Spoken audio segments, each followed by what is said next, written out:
नमस्कार, आप सभी का पुनः ऑनलाइन क्लास में स्वागत है। आज अभी हम लोग पढ़ने जा रहे हैं क्लास 12 का फिजिक्स। इसके अंतर्गत जैसे पिछले क्लास में से हम लोग पढ़ते आ रहे हैं, अभी हम लोग पढ़ रहे हैं आवेश के बारे में, जिसमें हम लोगों ने पढ़ा आवेश के विभिन्न क्रियाओं के बारे में, उसके गुणधर्म के बारे में, उसके क्रियाकलाप के बारे में। इसके अलावा दो आवेशों के बीच लगने वाले बल के बारे में हम लोग पढ़े, उससे संबंधित जितने भी न्यूमेरिकल्स वगैरह हैं वह हम लोग बनाए। अब कूलॉम्स लॉ, आवेश की प्रॉपर्टीज इत्यादि से संबंधित कुछ ऑब्जेक्टिव को हम लोग देखेंगे। अभी कम टॉपिक हम लोग पढ़े हैं, इसलिए उसी के अनुसार हम उसी से संबंधित ऑब्जेक्टिव को करेंगे। एक तरह का न्यूमेरिकल का ऑब्जेक्टिव हम करा चुके हैं, जिसमें हमने बताया था कि दो आवेशों के बीच जो बल होता है 1/4πε0 इंटू Q1 Q2 r²। ठीक है। अब यहाँ पर देखिए कि यहाँ तो यह तो अचर मान होता है, तो इससे कोई दिक्कत नहीं है, क्योंकि यह बढ़ेगा घटेगा, यह अचर मान होता है 9 × 10⁹ बढ़ने घटने से फर्क पड़ता है इसी दो पर, यानी कि आवेश बढ़ेगा घटेगा तो बल बढ़ेगा घटेगा, बीच की दूरी, आवेशों के बीच की दूरी बढ़ेगी घटेगी तो बल पर प्रभाव पड़ेगा। अब देखिए यहाँ पे आप जानते हैं कि जो बल होता है वह आवेशों के गुणनफल के समानुपाती होता है। कैसे ऑब्जेक्टिव हम इससे निकाल करके काम करेंगे, इसको हम थोड़ा देखेंगे। बल आवेशों के गुणनफल के समानुपाती होता है, तो यहाँ पर आवेश जितना गुना कहा जाएगा उतना ही गुना बल बढ़ जाएगा। कहा जाएगा कि यदि दिए गए दो आवेशों में एक आवेश को दोगुना कर दिया जाता है तो उन आवेशों के बीच लगने वाला बल कितना गुना बढ़ जाएगा। एक आवेश को दोगुना किया जाएगा तो बल भी दोगुना हो जाएगा, अगर 4 गुना करेंगे तो बल भी 4 गुना हो जाएगा।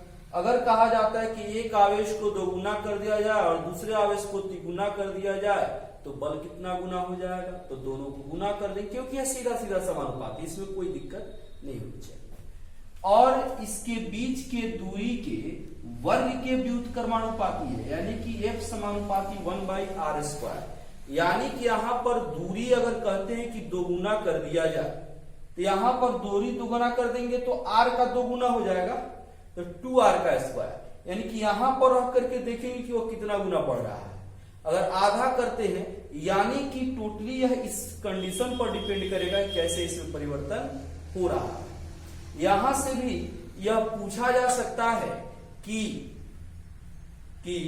जैसे कूलॉम्ब का नियम, कूलॉम्ब के द्वारा दिए गए नियम में आवेशों के बीच लगने वाला बल आवेशों के गुणनफल के होता है, और ऑप्शन में रहेगा समानुपाती, व्युत्क्रमानुपाती और क्या कहते हैं कि बराबर, इनमें से कोई नहीं। तो सीधा आप क्या कहेंगे कि समानुपाती होगा। इससे संबंधित भी ऑब्जेक्टिव पूछे जा सकते हैं। ऑब्जेक्टिव एक बात एकदम ध्यान रखेंगे, कॉन्सेप्ट बेस्ड होता है। अगर कॉन्सेप्ट आपका क्लियर है, कोई भी ऑब्जेक्टिव करने में आपको कहीं से भी कोई परेशानी नहीं होगी। ज्यादातर ऑब्जेक्टिव 3 तरह के ऑब्जेक्टिव फिजिक्स में आपसे पूछे जाएंगे, लगभग मैक्सिमम। उसमें से पहला तो आपका डाटा बेस्ड होगा, डाटा से संबंधित। दूसरा जो होगा वह आपके कॉन्सेप्ट, यानी कि फॉर्मुलेटेड, फॉर्मूला जिस कॉन्सेप्ट से आता है, जैसे समानुपाती, व्युत्क्रमानुपाती, बढ़ता है घटता है, इससे संबंधित पूछा जाएगा। और तीसरा जो है इन दोनों के मेल से, यानी कि डाटा और कॉन्सेप्ट मिला करके कुछ और डाटा दिया जाएगा और उसका डायरेक्ट रिजल्ट पूछा जाएगा कि इस क्रिया करने के पश्चात इसका मान कितना होगा। यानी कि आपका न्यूमेरिकल बेस्ड ऑब्जेक्टिव पूछा जाएगा। खैर, हम अभी चल रहे हैं फर्स्ट बेस्ड में, यानी कि अभी न्यूमेरिकल नहीं है, या न्यूमेरिकल से रिलेटेड था। न्यूमेरिकल हम बता चुके हैं, उससे संबंधित भी ऑब्जेक्टिव आपसे पूछे जा सकते हैं। तो यहां देखिए, अभी हमने आवेश से संबंधित है, तो हम आवेश की बात करें तो आवेश का एसआई मात्रक क्या होता है, तो यह कूलॉम्ब के सम्मान में दिया जाता है। आवेश का एसआई मात्रक कूलॉम्ब। दूसरा आपका ऑब्जेक्टिव आपसे पूछा आवेश का व्युत्पन्न मात्रक क्या होता है, तो देखिए व्युत्पन्न मात्रक कहें तो हम जानते हैं कि I बराबर Q बाई टी होता है, तो Q बराबर आई टी हो जाएगा। यह आवेश है, यह विद्युत धारा और यह समय, तो इसका व्युत्पन्न मात्रक आवेश का क्या होगा, यानी कि Q का व्युत्पन्न मात्रक बराबर क्या होगा, तो I का मात्रक एम्पियर और समय का मात्रक सेकेंड, यानी कि एम्पियर सेकेंड, एम्पियर सेकेंड। यह आपका हो गया व्युत्पन्न मात्रक। अब देखिए अगला ऑब्जेक्टिव, अगला आपका ऑब्जेक्टिव है, पूछेगा आवेश का सीजीएस पद्धति में मात्रक क्या होता है। तो सीजीएस पद्धति में इसका मात्रक जो होता है वह होता है स्टैट कूलाम। स्टैट मतलब स्टैटिक हो गया, स्टैट कूलाम हम लिख सकते हैं। अब STAT स्टैट कूलाम, या इसको लिख सकते हैं फ्रैंकलिन।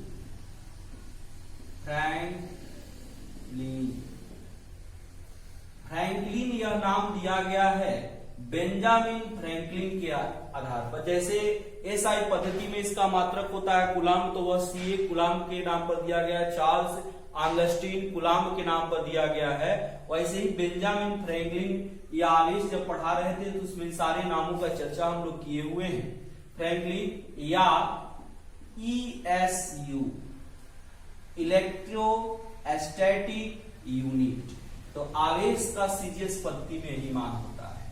इसके अलावे आपसे यह क्वेश्चन पूछा जा सकता है, क्या पूछा जाएगा कि एक कूलाम में कितने स्टेट कूलाम होते हैं, या कितने आपको एक स्टेट कूलाम में कितने कूलाम होते हैं, यह आपसे पूछे जा सकते हैं।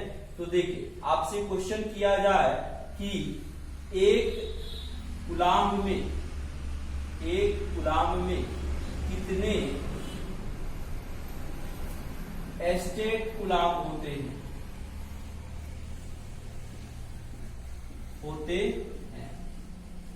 क्या होगा बताइए।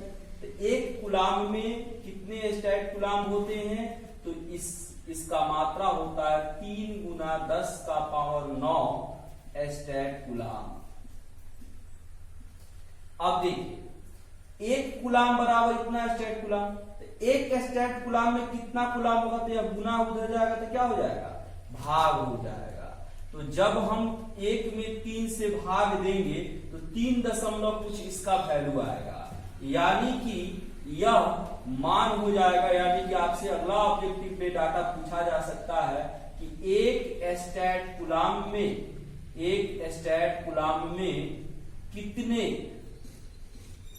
कितने कूलाम आवेश होते हैं,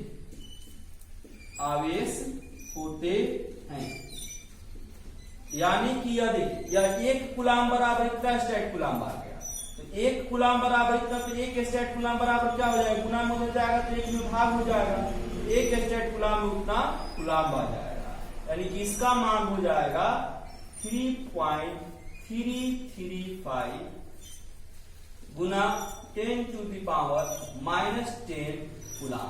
यह एक स्टेट कूलाम में वैल्यू हो गया। और भी कुछ डाटा संबंधित है। अब इसके बाद अगला ऑब्जेक्टिव देखेंगे। देखिए आपका अगला ऑब्जेक्टिव है निर्वात या वायु की विद्युतशीलता कितनी होती है। यह सारे क्वेश्चन हमने सब्जेक्टिव में बताए हुए हैं, फिर भी यह डाटा वाइज है, इसको अलग कर दे रहे हैं कि आपको उसको सहूलियत होगा देखने में, पढ़ने में। तो जैसे वहां पे हम लोग निकाले हुए थे, दिए हुए थे 8.854 लिखे हुए थे, तो आप लिख सकते हैं 8.86 गुना 10 का पावर -12।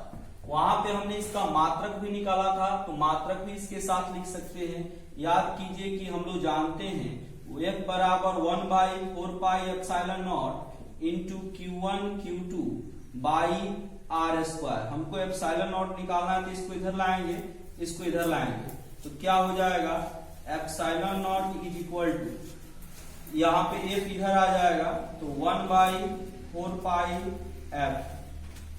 क्या होगा Q1 Q2 by are square. क्या होगा बोलिए, Q1 कुलाम Q2 कुलाम, तो कुलाम गुना कुलाम, कुलाम स्क्वायर हो जाएगा। 4 पाई का कोई नहीं है, या तो नियतांक है, अचर मान है, तो इसका कोई मात्रक नहीं होगा। F बल है तो न्यूटन हो गया, और R है दूरी तो मीटर स्क्वायर हो गया। यानी कि देखिए क्या लिख सकते हैं, तो कुलाम स्क्वायर पर न्यूटन पर मीटर स्क्वायर, यानी कि इसके साथ हम लिख सकते हैं कुलाम स्क्वायर पर न्यूटन और पर मीटर स्क्वायर, यह हम लिख सकते हैं। सार्वत्रिक गुरुत्वाकर्षण नियतांक G का मान होता है, तो इसका भी उसी तरह होगा 6.674 होता है, 3 डिजिट तक होता है, लेकिन आप 2 भी लिखिएगा, आप ऑप्शन के अनुसार यहाँ पे निर्धारण होगा। यहाँ पे 854 होगा, हमने 800 लिख दिया, अब 854 भी दिया होगा तो वही हम कर सकते हैं, गुना 10⁻⁻11 हो गया।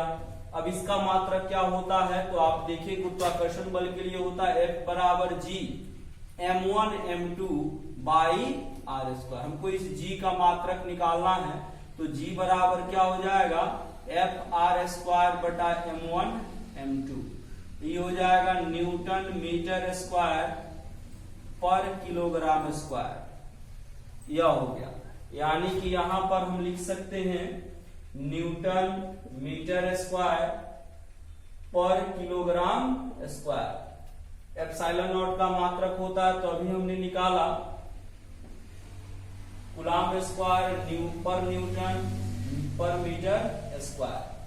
ऐसे भी हम कह सकते हैं कि जितना भी आप सब्जेक्टिव पढ़े उसमें का प्रत्येक एक लाइन एक ऑब्जेक्टिव को देगा, तो आप जितना उसको गहराई से पढ़ेंगे, जितना उसको ब्रीफली पढ़ेंगे, उतना ज्यादा आपको ऑब्जेक्टिव मिलेगा। फिर भी कुछ हम टर्म वाइज ऑब्जेक्टिव अलग कर रहे हैं, देखते चलिए, और भी हम लोग कुछ देख रहे हैं। अगला क्वेश्चन देखिए, करावेश कितने प्रकार के होते हैं, तो कितने प्रकार के होते हैं आप जानते हैं, बताया गया है 2 प्रकार के होते हैं। कौन कौन, एक धन और एक ऋण। इसके बाद किसी वस्तु के आवेशित होने का क्या कारण है, कब आवेशित होता है, तो वस्तु पर जब या तो इलेक्ट्रॉन आता है या इलेक्ट्रॉन वहां से निकल जाता है। यानी कि आवेशित होने का क्या कारण है, तो इलेक्ट्रॉन की कमी या अधिकता। किसी वस्तु के धनावेशित होने व ऋणावेशित होने का क्या अभिप्राय है। धनावेशित कब होगा बताइए, इलेक्ट्रॉन की कमी होगी तो धनावेशित होगा, और इलेक्ट्रॉन की अधिकता होगी तो ऋणावेशित होगा। यानी कि वस्तु पर से इलेक्ट्रॉन जब निकलेगा तो धनावेश ज्यादा होगा तब ही निकलेगा, तो धनावेश होगा, कम होगा तो लेगा तो ऋणावेश होगा। यानी कि धनावेशित कब होगा, जब इलेक्ट्रॉन की कमी होगी। ऋणावेशित कब होगा,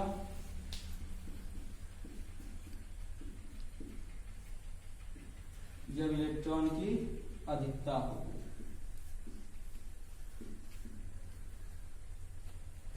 एक वस्तु के कुछ इलेक्ट्रॉन हटा दिए जाते हैं तो यह धनावेशित होगी या ऋणावेशित, यानी कि इलेक्ट्रॉन हट जाएगा तो क्या होगा, जब इलेक्ट्रॉन निकलेगा तो वस्तु धनावेशित होगा, धनावेशित होगा।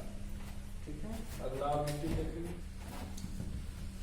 अगला है मूल आवेश का मान होता है, तो आप जानते हैं मूल आवेश का मान 1.6 गुना 10⁻⁻19 गुलाम होता है। कह रहा है क्या किसी वस्तु पर 3.4 गुना 10⁻⁻19 गुलाम का आवेश हो सकता है, तो नहीं हो सकता। आप जानते हैं कि आवेश क्वांटीकृत होता है, Q बराबर n ही होता है, यानी एक n पूर्णांक संख्या है तो E का मान 1.6 गुना 10⁻⁻19 होता है। तो जब होगा कोई आवेश तो इसी का गुणज होगा, यानी कि 16 दिया हो 1.6 दिया तो 3.2 होगा, 4.8 होगा, मतलब कि जो इसका गुणज हो जाए वही होगा। तो यह संभव ही नहीं है कि इसके गुणज को छोड़कर कोई और हो जाए। यानी कि ऑप्शन में 4 को अगर दिया रहेगा तो हमको केवल ढूंढना है इसका गुणज, गुणज मिलेगा तो आवेश संभव होगा, गुणज अगर इसका नहीं मिलता है तो आवेश संभव नहीं होगा। यानी कि इसमें गुना करने से जो भी आपको मान मिलेगा वह सब आवेश संभव है, अन्यथा कोई आवेश संभव नहीं है। तो किसी वस्तु पर कह रहा है क्या किसी वस्तु पर इतना का आवेश हो सकता है, तो स्पष्ट रूप से नहीं हो सकता है। इस तरह के क्वेश्चन में क्या ऑप्शन आते हैं, ऑप्शन आएगा इसका हाँ, नहीं, हम गणना नहीं कर सकते हैं, या बता नहीं सकते हैं, या हो सकता है या नहीं हो सकता है, इस तरह से ऑप्शन में आते हैं। आवेश पर वेग का क्या प्रभाव पड़ता है, तो वेग का आवेश पर कोई प्रभाव नहीं पड़ता है। वह अगर मान लेते हैं किसी तार से कितना कूलम का आवेश प्रवाहित हो रहा है, हवा का वेग चाहे कितना भी हो, तो उसमें से अगर वेग का प्रभाव पड़ता आवेश पर तो पता चलता कि जो वायर लगा हुआ है उसमें से कुछ आवेश इधर उधर छिटक जाता है, यानी कि वेग का कोई प्रभाव नहीं होता है।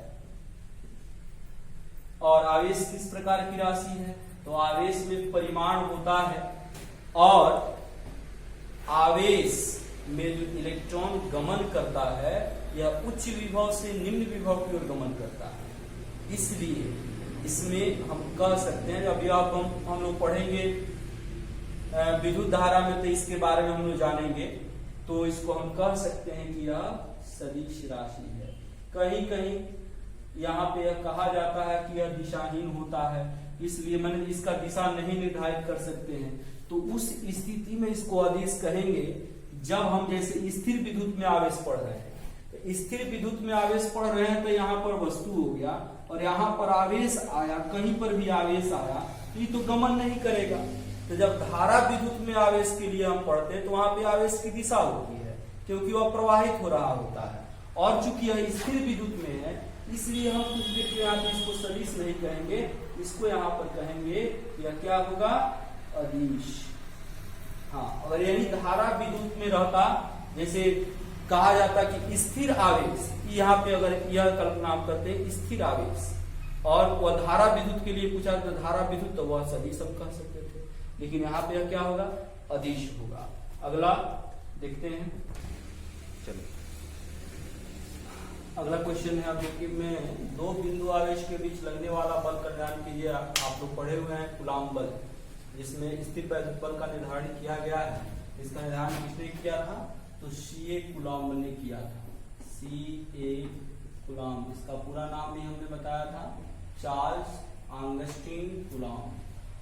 वस्तु को एक कूलॉम धन आवेश देने के लिए वस्तु से कितने इलेक्ट्रॉन निकालने होंगे, इस तरह का एक न्यूमेरिकल हम लोग बनाए थे और इसको सॉल्व करके हमने निकाला था कि जब यह एक कूलॉम को धन आवेश देने के लिए इलेक्ट्रॉन कितने निकालने होंगे, 6.25 × 10⁻18 इलेक्ट्रॉन। विद्युतशीलता एप्सिलॉन नॉट की विमा बताइए, तो इसका भी निर्धारण हम लोग कर चुके हैं। आप जानते हैं कि F = 1/4π epsilon not into Q1 Q2 r² होता है। तो एप्सिलॉन नॉट का जब विमा निकालेंगे तो एप्सिलॉन इधर जाएगा, इसको इधर लाएंगे, तो इधर हो गया Q1 Q2 f r² और 4π विमा ही होगा। Q1 और Q2 क्या होगा, या IT या IT, IT। आप I के जगह पर आपको बताएं कि ये भी रख सकते हैं। F का होता है mLT-2 और R हो गया L, L² हो गया। अब देखिए यहाँ पे I²T² m-1 L और L², L का पावर 3 और T-2 क्या हो जाएगा, देखिए m का पावर -1, L अकेला है, L3, T का पावर 2 और T का पावर -2, T का पावर -2 ऊपर जाएगा तो +2 हो जाएगा, m ऊपर जाएगा तो -1 हो गया, L3 ऊपर जाएगा तो -3 हो गया, तो L -3 और T का पावर 2, T का पावर 2 क्या हो जाएगा, T का पावर 4 और I का पावर 2। अब I का पावर 2 लिखिए चाहे A का पावर 2 लिखिए, इसका विमीय सूत्र क्या होगा, देखिए m -1 L -3 T 4 I 2। या अब प्रश्न के अनुसार जो ऑप्शन में रहेगा उसमें से आप कोई चूज कर सकते हैं। I के जगह पर हो सकता है कि दे आपको ए का पावर यह होगा। फिर निर्वात की विद्युतशीलता और किसी परावैद्युत माध्यम की विद्युतशीलता में क्या संबंध होता है, तो जब हम लोग निकाल रहे थे स्थिर वैद्युत बल, वहां पर इस संबंध के बारे में हमने बताया है। वहां पर क्या बताया था कि यह K बराबर एप्सिलॉन बटे एप्सिलॉन नॉट होता है, जहां यह परावैद्युतांक है और एप्सिलॉन माध्यम का है और एप्सिलॉन नॉट निर्वात की विद्युतशीलता है। तो इस तरह से यह संबंध आपका निर्धारित होता है। आगे ऑब्जेक्टिव देखेंगे। देखिए अगला ऑब्जेक्टिव है एक धातु का परावैद्युतांक होता है। अभी हमने बताया K बराबर माध्यम का और फिर निर्वात का। यह जब अनुपात होगा धातु के लिए तो उसका परावैद्युतांक 1 के बराबर होगा, यानी कि धातु का परावैद्युतांक हमेशा, चूंकि यह दोनों बराबर होता है, उस स्थिति में दोनों कैंसिल हो जाएगा, इसका वैल्यू मिलेगा 1। कूलाम बल किस प्रकार का बल होता है, तो कूलाम बल जो होता है वह हमेशा संरक्षित रहता है, उसमें कोई किसी तरह का अंतर नहीं पाया जाता है, इसलिए कूलाम बल एक संरक्षी बल है, एक संरक्षी बल। फिर कह रहा है दो बिंदु आवेशों के बीच की दूरी दोगुनी कर दी जाए और प्रत्येक आवेश को भी दोगुना कर दिया जाए, तो उनके बीच लगने वाले विद्युत बल को क्या प्रभाव पड़ेगा। हमने बताया F बराबर Q1 Q2 by are square, चूंकि 1/4 पाई एप्सिलॉन पर तो कोई असर ही नहीं पड़ेगा क्योंकि वह कांस्टेंट होता है। आवेश दोगुना कर देंगे यानी कि 2Q1 2Q2 और बीच के दूरी को भी क्या कर दिया गया दोगुना, यानी कि 2r का स्क्वायर। अब देखिए कितना हो जाएगा 4Q1 Q2 अब बटा 4r स्क्वायर। देखिए 4 से 4 कैंसिल, क्या होगा Q1 Q2 अब by are square. Q1 Q2 बटा आर स्क्वायर क्या है, F है, यानी कि जो हम लेकर चले थे फिर वहीं पहुंच गए। यानी कह रहा है कि उनके बीच लगने वाले विद्युत बल पर क्या प्रभाव पड़ेगा, तो क्या कहिएगा, जो था वही मिला, तो लिखेंगे कोई परिवर्तन नहीं होगा, कोई परिवर्तन नहीं होगा, नहीं होगा। और देखिए दो आवेशों के बीच लगने वाला बल आवेशों के गुणनफल के होता है, तो आप जानते हैं आवेशों के गुणनफल के क्या होता है लगने वाला बल, तो समानुपाती होता है, समानुपाती होता है।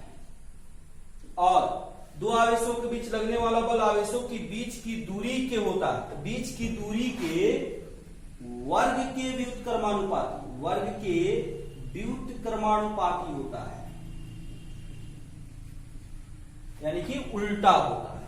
तो इस तरह से हमने देखा यह कूलाम के नियम से संबंधित 25 ऑब्जेक्टिव, यह आपके लिए बहुत महत्वपूर्ण है। आप इसको निश्चित रूप से पढ़ेंगे, जिसके आधार पर आप कूलाम के नियम से जो न्यूमेरिकल बताया है या जो हमने अभी ऑब्जेक्टिव का टर्म बताया, इस नियम के आधार पर आप कोई भी, अभी और भी सारे टर्म्स हैं, जैसे हमने बताया था कि स्थिर वैद्युत बल, दो आपको क्या कहते हैं प्रोटॉन और इलेक्ट्रॉन के बीच जो स्थिर वैद्युत बल लगता है, गुरुत्वाकर्षण बल लगता है, उनके लिए अनुपात का मान क्या होता है, यह भी ऑब्जेक्टिव का टर्म्स है, यह भी पूछा जाता है, तो अभी हमने न्यूमेरिकल के माध्यम से बता दिया है।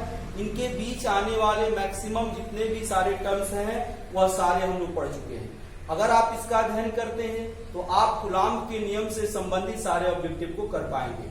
अगले क्लास में हम लोग कूलाम के नियम से आगे, यानी कि आवेश के लिए जो कूलाम का नियम पढ़े हैं, इससे आगे हम लोग पढ़ेंगे, यानी कि हम लोग आगे पढ़ेंगे इलेक्ट्रिक फील्ड, उसके अलावा इलेक्ट्रिक फील्ड मतलब विद्युतीय क्षेत्र, उससे संबंधित जो भी उसका कारण होगा, उससे संबंधित बातें होंगी, उसके गुण होंगे, उससे संबंधित जो भी एक्सप्रेशन होंगे वो हम पढ़ेंगे। अगर आपको यह पढ़ाई अच्छी लग रही है, जो बच्चे पहली बार देख रहे हैं, तो उनको अगर अच्छी लगी हो तो इसको ज्यादा से ज्यादा आप शेयर करें कि अधिक से अधिक बच्चे इसका लाभ ले सके। शेयर करें और इसको कंटिन्यू इसका अध्ययन करें। इसमें पूरा का पूरा सिलेबस हम पढ़ाएंगे, इसमें कोई नहीं है। और आगे जब क्लास खुलेगा तो ऑनलाइन ऑफलाइन तो दोनों क्लास चलेगा ही चलेगा, लेकिन तब तक ऐसे ही लगातार आप ऑनलाइन क्लास के द्वारा इसको पढ़ते रहें। इसके लिए जो नए विद्यार्थी हैं, कंटिन्यू अगर इस क्लास को करना चाहते हैं तो सब्सक्राइब करें और बेल आइकन दबाएं। धन्यवाद।